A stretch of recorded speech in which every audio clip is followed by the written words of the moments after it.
more leftist violence against people on the right. We have a Supreme Court hearing, show trial, campaign event. I'll explain. And finally, well, a lesson in manners. All that's coming up right now on I'm Right.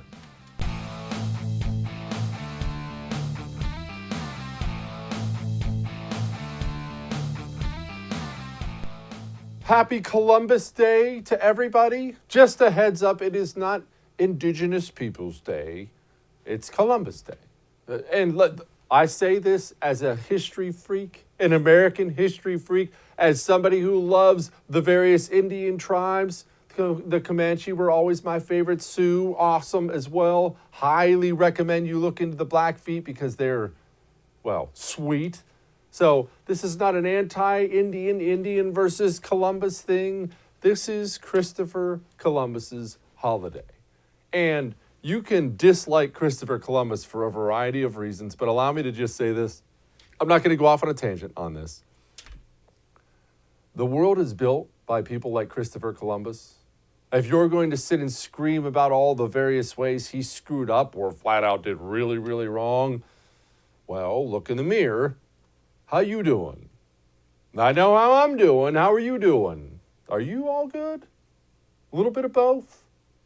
But the world we have is built by men who take huge risks at potentially life-ending costs, and they do it anyway.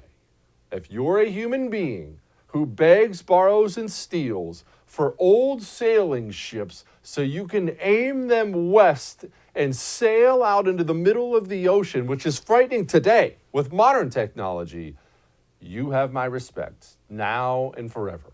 I understand he didn't land on the continental USA. I understand he died thinking he had reached, India, essentially. I get all that. Don't care.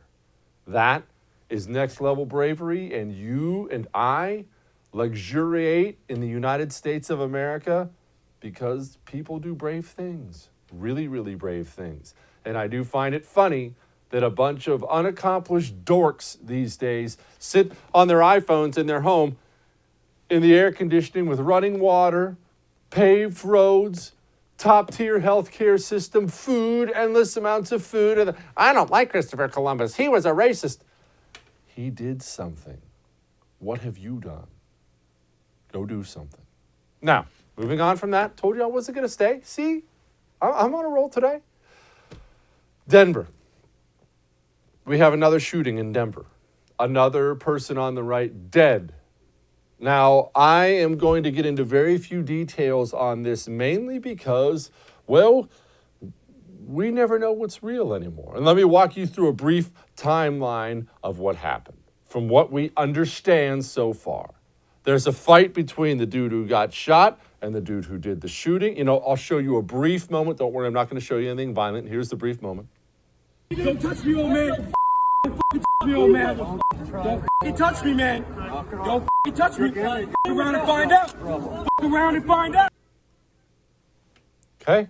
Obviously, you saw the direction that was going. It was a pro-America protest. Those are always going to attract the other side. That's just the nature of where we are now, and you don't have to look hard to try to find people who hate this country within the borders of America. Sad but true. It ends up poorly. Here's another. I always tell you if I think it might be inappropriate for your kids, don't worry, this is nothing bad. It ends up with, something bad happens. Here's a distant video from it.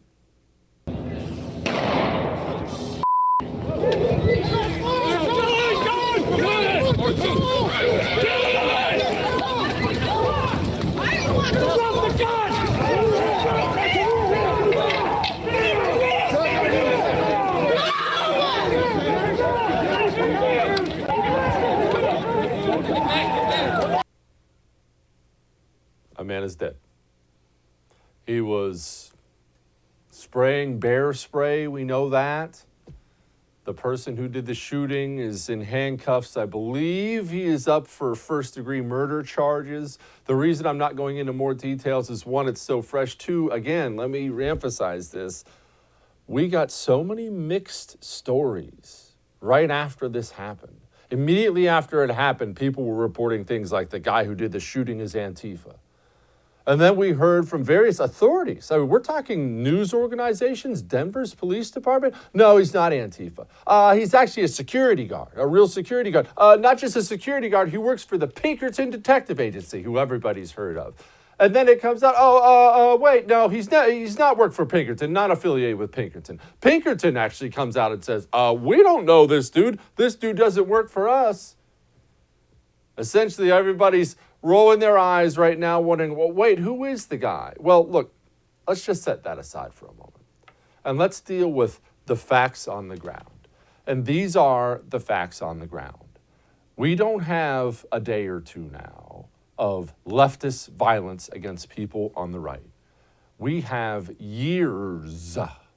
You do remember that all this began with a Bernie Sanders supporter arming up, hunting down, and trying to assassinate multiple GOP members of Congress, right? You remember that? Steve Scalise hauled off the field in an ambulance with a bunch of little holes in his body. You remember that? And then it's been assault after assault after assault, murder after murder after murder. This is 2 times over the course of just a few weeks where a Trump supporter ends up dead with a bullet in his head.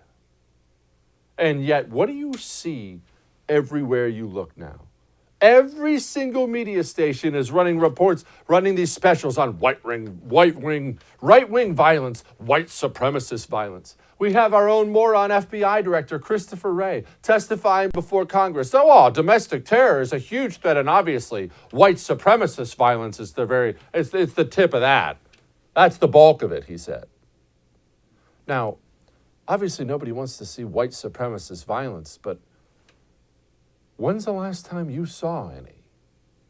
Have you run into a lot of white supremacists lately? Seen a lot of that? Seen a lot of left-wingers dead in the street because a white supremacist put a bullet in his eye? You've seen a lot of that? I'm 39 years old. I haven't seen a lot of that in my lifetime. What I have seen is black supremacists murdering people. I've seen Antifa people murdering people. I've seen leftists of all shapes and sizes and colors murdering people and assaulting people for 4 years now on the right. Murdering people and assaulting them on the right. And you know what I get? News story after news story, and our idiot FBI talking about white supremacists. Where are these white supremacists? I have never met one. And I'm white. I'm tired of being lied to time and time again. And setting aside the lies that I'm being told time and time again. You know what else I'm tired of? I'm tired of leftists who hate this country and hate Donald Trump and hate Republicans and hate. That's fine. You hate who you want. I hate people too. Like the person who invented sour cream. We're going to set that aside for now. But you hate all this stuff. But then they're out there every single day saying what? Nazi, white supremacists, Nazi. And I don't just mean some low-level stooge. I mean Nancy Pelosi, third in line for the presidency, standing up at the podium talking about things like the 25th Amendment for the removal of the president. We have Joe Biden talking about Donald Trump, white supremacists. Well, white supremacists, there's white supremacy. When you have rhetoric like that, from the very top, not some wingnut somewhere, from the very, very top, that filters down. Now, what's it filtering down to? It's filtering down to an emotionally stable public. Is that fair?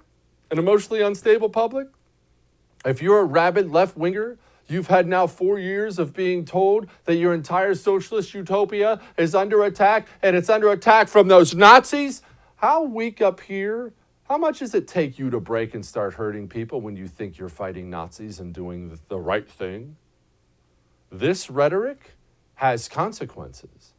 You know, I saw Keith Olbermann, the former sports dude who now is just a left-wing lunatic. I saw he went on this rant this weekend. And I'm about to show it to you. Hang on. He went on this rant this weekend, and everybody's on the right was freaking out because he sounds like such an unhinged lunatic. And he does, don't get me wrong, but you tell me what he says here that doesn't sound like it could come from the mouth of Nancy Pelosi these days. Trump can be and must be expunged. The hate he has triggered, the Pandora's box he has opened, they will not be so easily destroyed. So let us brace ourselves. The task is twofold. The terrorist Trump must be defeated, must be destroyed, must be devoured at the ballot box. And then he and his enablers and his supporters and his collaborators and the Mike Lees and the William Barrs and the Sean Hannitys and the Mike Pences and the Rudy Giulianis and the Kyle Rittenhouses and the Amy Coney Barretts must be prosecuted and convicted and removed from our society while we try to rebuild it. Terrorist Trump, prosecuted, convicted, removed from society. People hear these words, and sooner or later, the wrong person hears these words and decides to act on them. And I have something that's a little heavy. You know, I don't like to bring it down here, but they're not going to stop acting on them. We have a huge portion of our society, especially lower income people, who've had their jobs removed because of this idiotic coronavirus stuff. Okay, now you've taken away people's jobs. Now we know from rehab centers, suicide hotlines, and others that people's alcohol and drug addiction is through the roof because of all this madness. They're getting suicidal. What I'm saying is somebody who was teetering on the edge yesterday maybe goes back into the bottle or pills or whatever it may be, and then turns on the television set at night and finds out that he's fighting against Nazi terrorists who needs to be prosecuted and removed from society, and maybe that somebody decides to act on it. And let me ask you something. Do you think they're going to stop using rhetoric like that anytime soon? And one last thing. You sat and you just watched that insane rant from Keith Olbermann. Did he sound like a man who thought he was in the wrong? Or did he sound like a man who thought he was some leftist warrior on the front lines against evil? They do these things. They kill you and assault you all the time because they think they're right. That's the most frightening part, because people who think they're right don't stop, ever. They keep going. This isn't a bank robber who's going to retire in his old age. If you're a leftist thinking you're out there murdering Nazis, well, let me ask you, when does it stop being acceptable to hurt Nazis? Isn't that always acceptable? Protect yourself. It's a scary world. All that may have made you uncomfortable, but I'm right. Now, speaking of protect yourself, iTarget. I'm thrilled. I'm getting all of your emails, how much you love your iTarget. I got my iTarget. Thank you so much. Thank you so much. Do not thank me. I mean, I'm glad you're happy. And obviously, I know it's an incredible product. But just get it and practice. Get it and practice over and over again. iTarget is a laser bullet. So you don't have to buy $100 of ammo every time you want to practice with your weapon. They send you this laser bullet in the caliber of your choice. You put it in your weapon, yes, your real weapon, in your home. They send you a target with it, and you sit and practice, real practice in the comfort of your home, without gun range fees, without ammo fees. And at the end of that practice time, not only did you relieve a little stress, it's actually very, very fun, you also made sure your family and yourself are a little bit safer. Go to itargetpro.com. That's itargetpro.com. Use the promo code Jesse. Save 10%. We'll be back.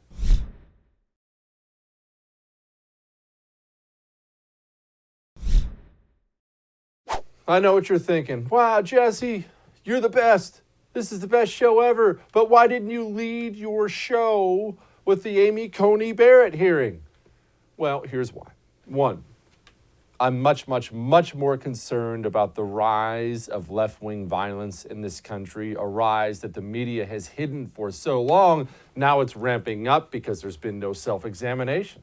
So I'm much more concerned about that than I am this. Why is that? Well, the Supreme Court is important. Don't get me wrong, it matters a lot.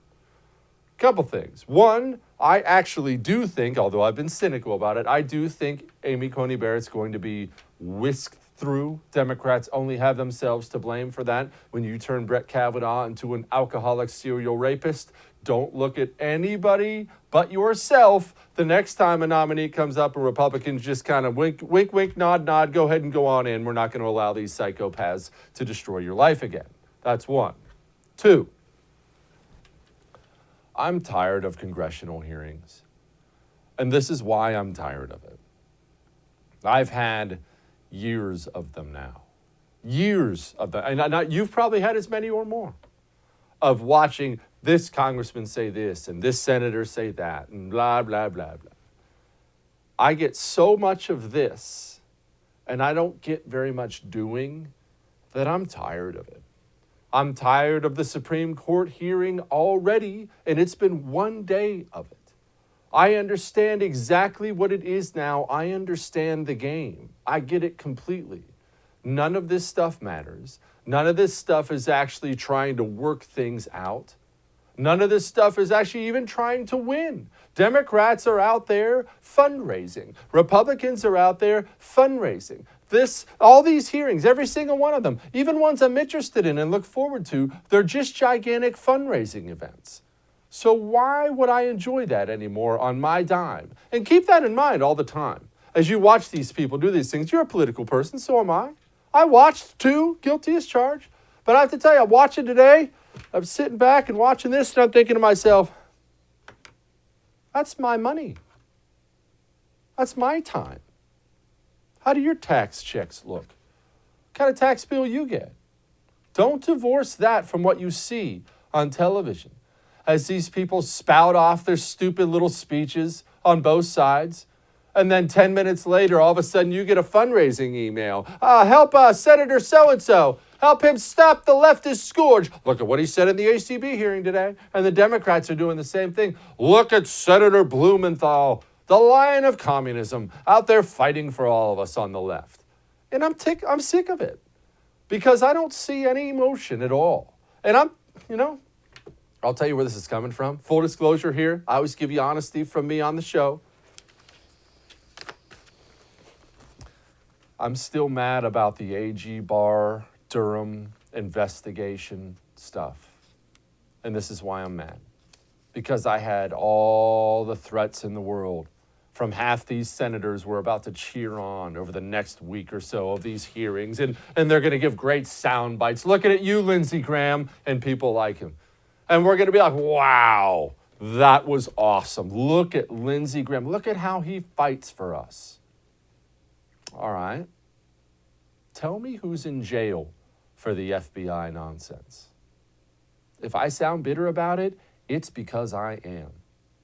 President Barack Obama, all the evidence points to the fact he coordinated with the head of the Federal Bureau of Investigation and the head of the Central Intelligence Agency to link up with the Hillary Clinton campaign and knowingly use bad information to obtain a FISA warrant to spy on Barack Obama and Hillary Clinton's political opponent. And I heard all these threats and all this outrage from all these Republicans. You couldn't turn on the television set without an elected Republican telling you people are going down, someone's going to jail. This is an outrage. October 12th.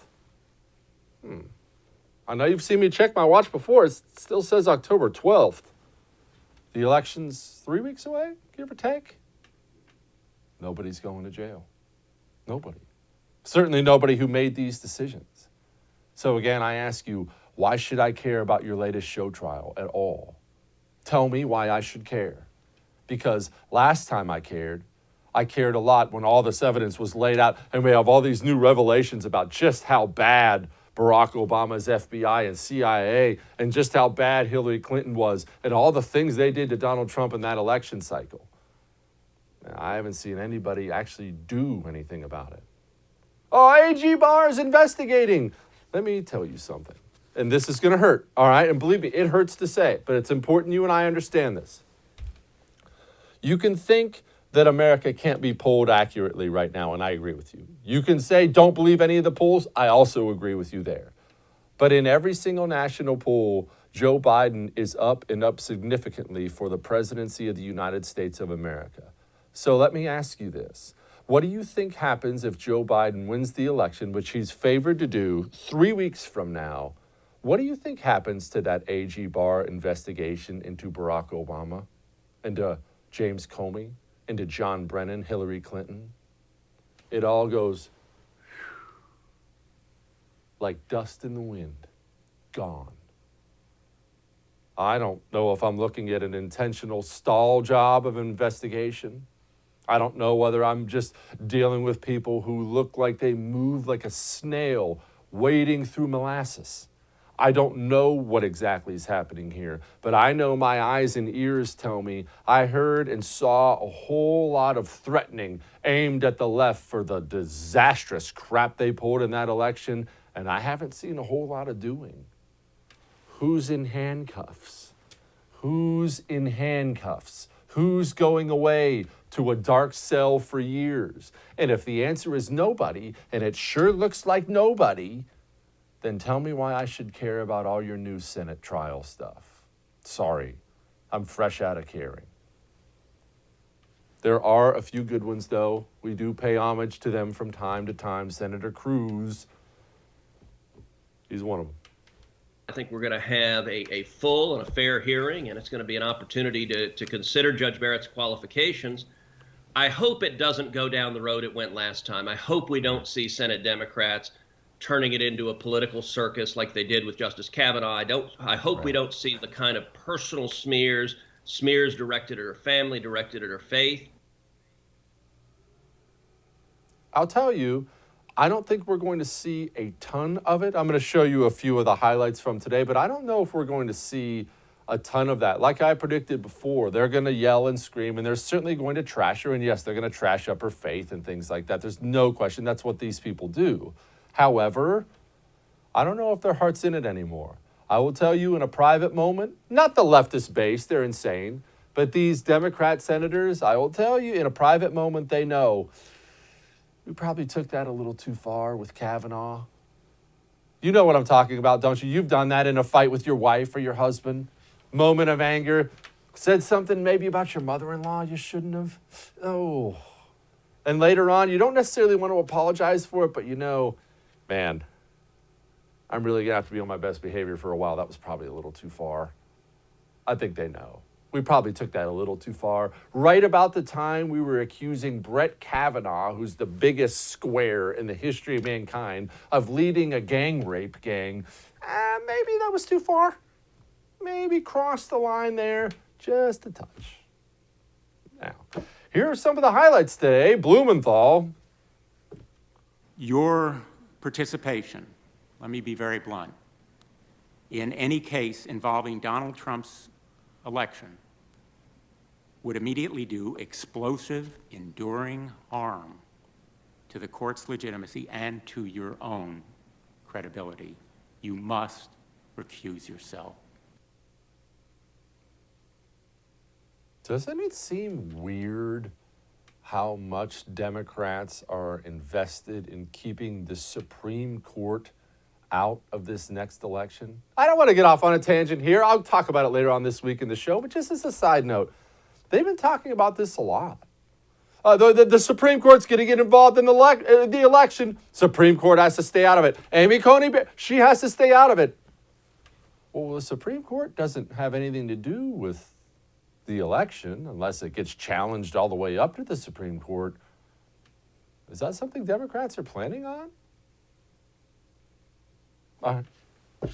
Amy Klobuchar had this to say. We cannot divorce this nominee and her views from the election we are in. We didn't choose to do this now, to plop a Supreme Court nomination hearing in the middle of an election. They did. So the reason people aren't going to fall for this is because it is so personal. The over 210,000 people who have died, the school canceled, the small business closed, the job you don't have, the degree you couldn't get.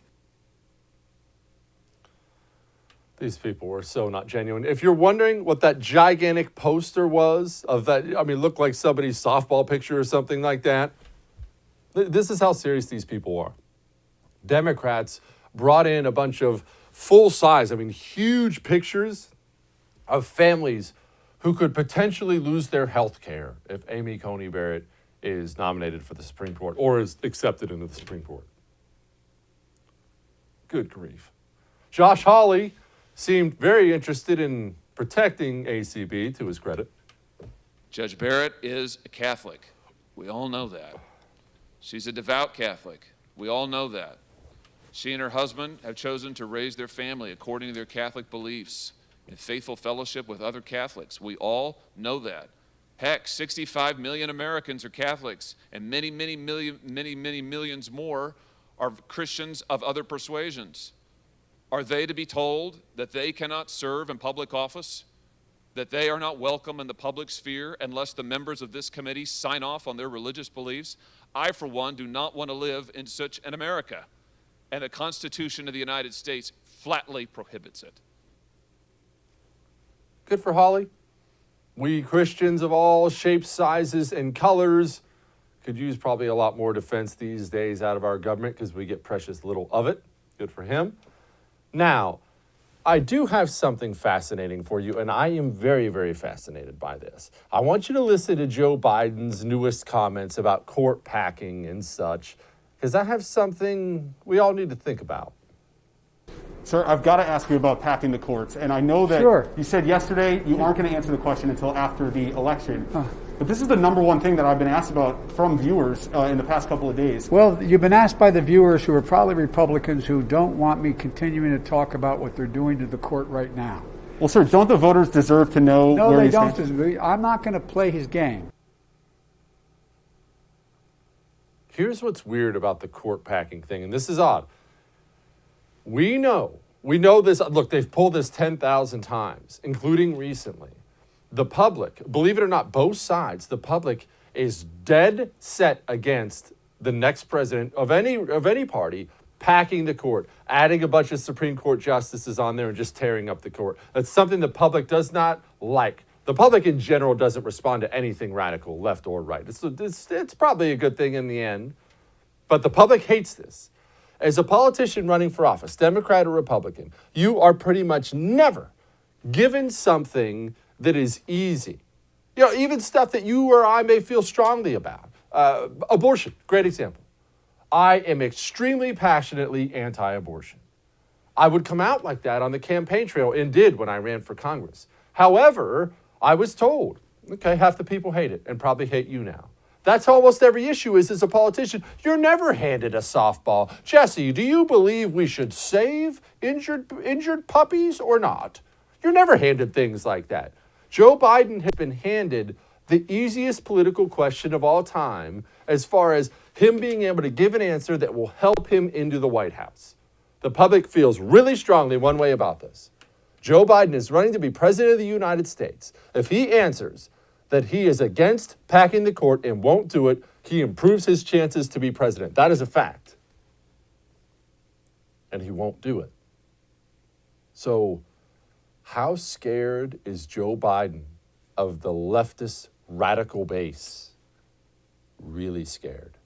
Imagine being that close to being president of the United States and being handed the easiest choice in the world. It's a true or false question on your science exam. And you know what the answer is, and you can't make yourself check it because you're that scared of your base, possibly costing himself the presidency. That's frightening.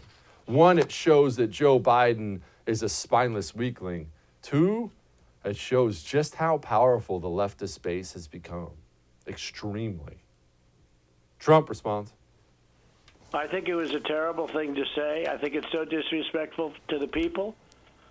And he should have said something and, say, look, to the best of my knowledge, this is probably what I do. I think what he said was so disrespectful to the process and to the people. What he said then was just disgraceful. But what that means, really, is that they're going to do it, okay? Because obviously that means 100% that's what they're going to do. How can we assume anything but?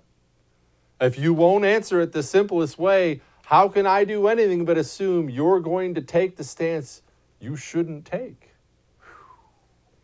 That'll make you lose some sleep at night, right? Unless you have an ebb sleep. You know, I've been talking to you about ebb sleep for a long time now. And you know what really tied me into them? What really appealed to me before I even put one on my head? The fact that they'll let you try it risk-free for 60 days. 60 days. That's how confident they are that it works. It's not pills. It's not a pillow. It's not a new bed. It is a wearable device you put on your head that actually targets the reason you can't sleep. Those racing thoughts that go through your head a mile a minute, and I know how stressed out you probably are at this point in time. Guess what? I'm still sleeping like a baby every night because of Ebb Sleep. Go get yours today. It will change your life. Go to tryebb.com/Jesse. That's tryebb.com/Jesse. Use the promo code Jesse. Get you $25 off. We'll be back.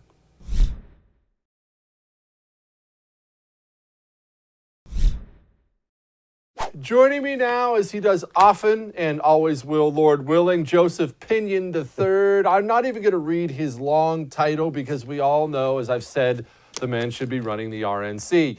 Joseph, I see another incident in Denver this weekend without going into the details of it. And I feel like this is more and more and more common now. These leftist violent attacks on somebody over something. I mean, I can't cover up my eyes to it now. Is this just in my head? Is this what we are now? Just we have to anticipate a leftist might shoot you in the face somewhere? I mean, the hard truth of the matter is that at some point, it would behoove us as Americans to be able to say that there is justifiable reasons for people to protest, that America is literally built on protest from the day that we decided to throw tea into the harbor.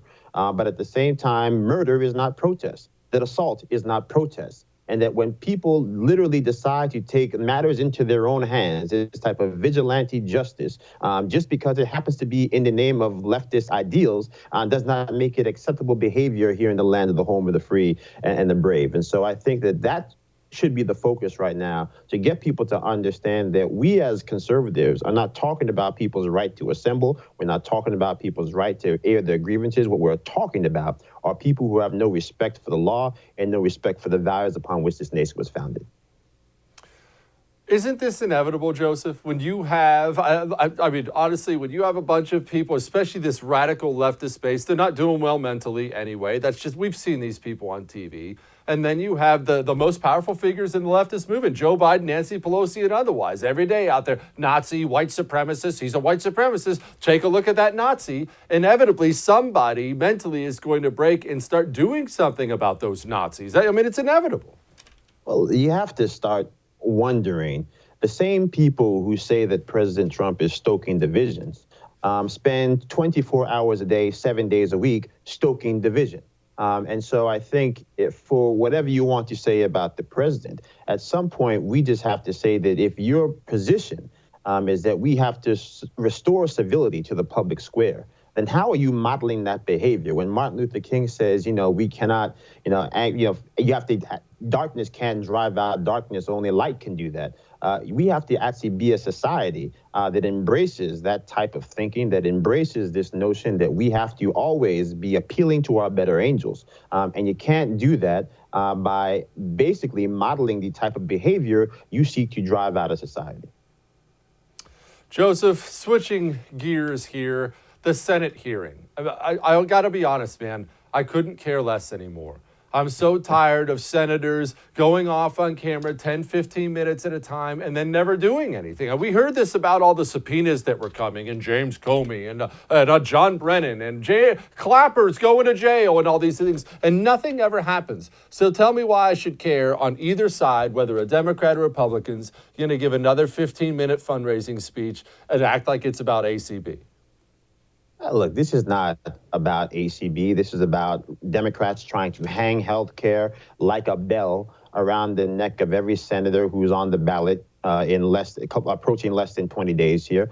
This has very little to do with whether she will be confirmed or not confirmed. I think, again, if you're talking about the mainstream media and the malpractice that they're actually committing right now, these are the same people who applauded John Roberts when he talked about the fact that we do not have Obama appointees and Trump appointees, that justices have the right to make up their own mind as they see fit based on the merits of the court. And yet somehow Democrats on TV, every time you change the dial, are suggesting that somehow the ACB has already made up her mind on a whole plethora of issues, some issues that haven't even been brought to the courts to be made to have a determination made. So look, we just have to be able to understand either we have a nation or we don't. Either we believe in the judicial branch or we don't. And if you don't, then that's fine, but let's just admit it frankly, and let's just pack up this experimental democracy called America, because otherwise we have to really, truly understand concretely that this nation is founded on disagreement. This nation is founded on being in love almost with the gridlock, as Antoine Scalia talked about. And if we don't have a way to love the process again, then the outcomes are going to be ones that are not deserving of what America has always been. Joseph Pinion III, people. Now you know. Head of the RNC one day. Appreciate you, my man. Thanks, brother. Talk soon. All right. I am not trying to be some kind of weirdo doomsday prophet. I would never do that to you. However, we have deficit spending like we've never seen, printing trillions like we've never seen. At the same time, small businesses, that's half our GDP, are being slaughtered. How long do you think stocks and bonds stay high? You think that lasts forever? Do you honestly? I'm not telling you to divest, take all your money out. Just get a gold IRA from Gold Alliance as part of your portfolio. Just part of your portfolio. Make sure you're protected. Go to goldalliance.com/Jesse. That's goldalliance.com/Jesse. They make it completely easy, but go before you have to go. We'll be back.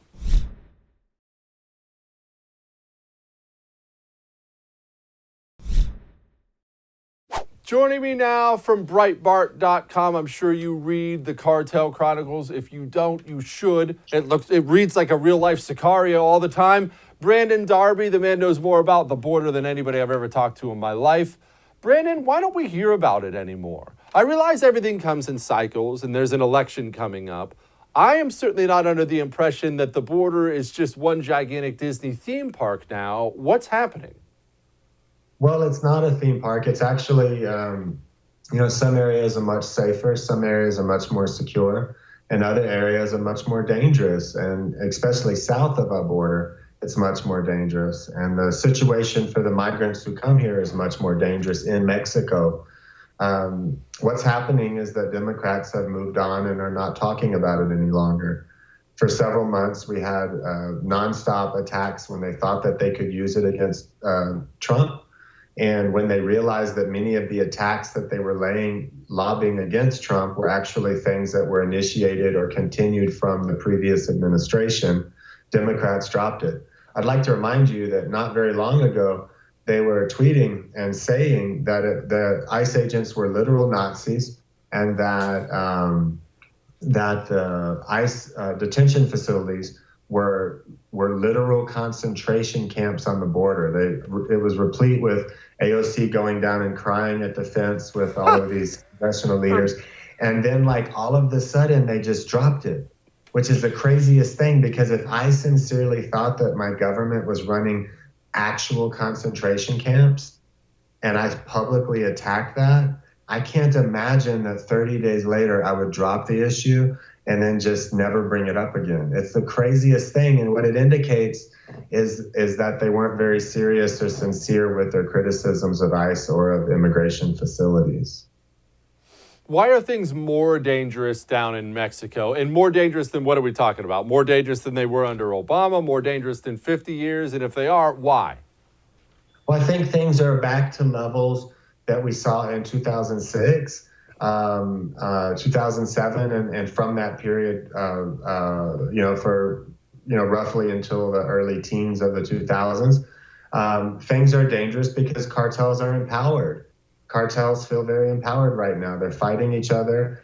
Mexico has a government, has a president right now that has tried to take a hands-off approach and said, okay, look, we're not going to come after you as long as you guys follow the rules and keep it quiet. We're going to leave you alone.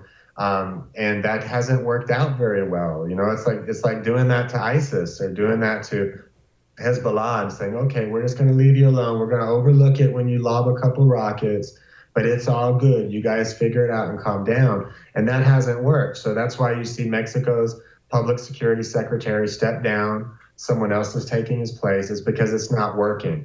So Mexico, many of the regions in Mexico out of 32 states, more than half of them are actually under the control of paramilitary transnational criminal organizations. So Wait, more than half of them? that's correct, yeah. That's correct. Oh, jeez. That is not good. All right, so look, I hate to even ask the question because I think I already know the answer. Is this president bought? Is he bought? I think it would be impossible to be a politician in Mexico on that level and not have ties to some transnational criminal organizations. It's I've yet to know, like, 10 years after the fact, or 5 years after someone leaves office, whether it's a governor or a president, I've not known any who haven't gotten caught up in, in having taken money from these groups. So it's unlikely that that's changed now. Brandon, what can clean Mexico up? And I'll tell you this, full disclosure, as Brandon well knows, we're buddies.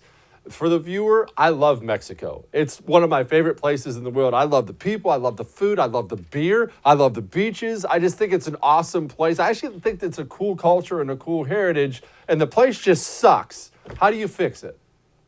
Well, there's a lot to that.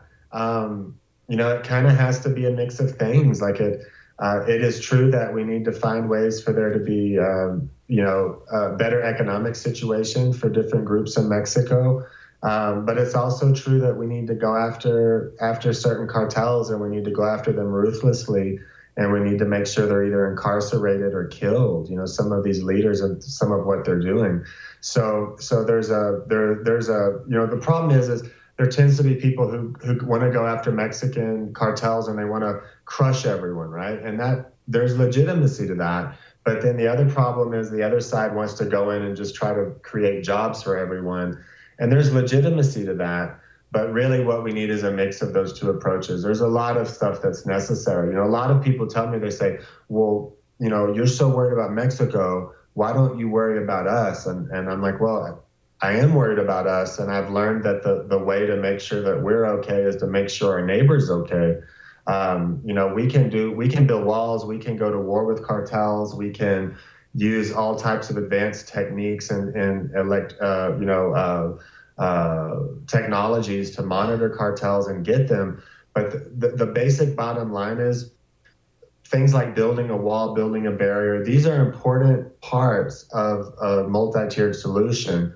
But ultimately, we're not going to be safe and okay on our border until Mexico's safe and okay at the border. And that's something we have to understand. If you have an infection in one part of your hand and it's not in the other part, well, eventually it's going to be there, right? So you kind of got to treat the entire hand and then treat the entire body. You have to take a systemic approach to it, a holistic approach to it. And that's what I advocate for Mexico and for the border. I think ultimately Mexico will be okay the more that Americans and others in the world know what's happening there. So one small part of what we do and what we can all do is make sure that we're as outraged about corruption in Mexico as we are about corruption here, at least half as outraged. When Americans are paying attention to Mexico and what happens there, Mexico tends to behave very differently. The corrupt politicians do, the corrupt judges do. People tend to behave very differently. But in the short term, we're going to have to take, like our intelligence agencies, our law enforcement agencies, they're going to have to take a more aggressive posture towards transnational criminal organizations based in Mexico. Brandon Darby, Breitbart.com. Go read the Cartel Chronicles. I always do. Appreciate you, my man. Hey, thank you. We have a valuable lesson for you and me and everybody. Hang on.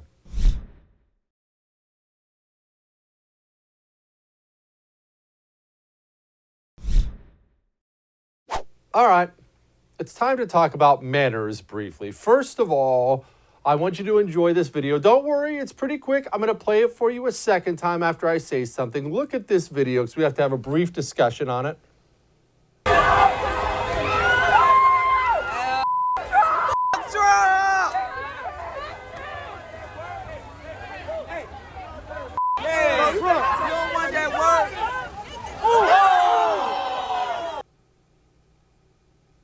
Manners. Parents, hear me now. There is an undeniable fact of life. Teach your child manners, and this is why. Not because it's fun. It's not fun. Keep your elbows off the table. Say yes, sir, no, ma'am. Hold doors open for people. Don't speak while other people are speaking. You know, basic manner stuff. Look people in the eye. It's not fun teaching them that. You teach your child manners, how to conduct themselves in this world, because if you don't, somebody will one day. More than anything else, wherever you are, left, right, no matter what it is, I have been dumbfounded by the people out there who actually think it's acceptable to scream in people's faces, to surround their vehicles, pound on windshields and such. That's somebody whose parents never taught them manners. So, the large gentleman at the end who came and spiked this person like a football, he had to teach the manners. I want you to just sit back and enjoy this one more time. I certainly did.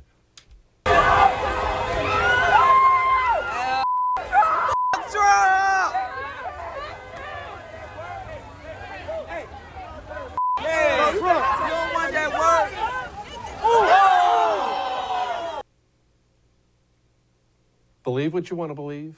Left, right, doesn't matter. Keep your hands to yourself. Keep your mouth shut. Everything will be fine. I'll see you tomorrow.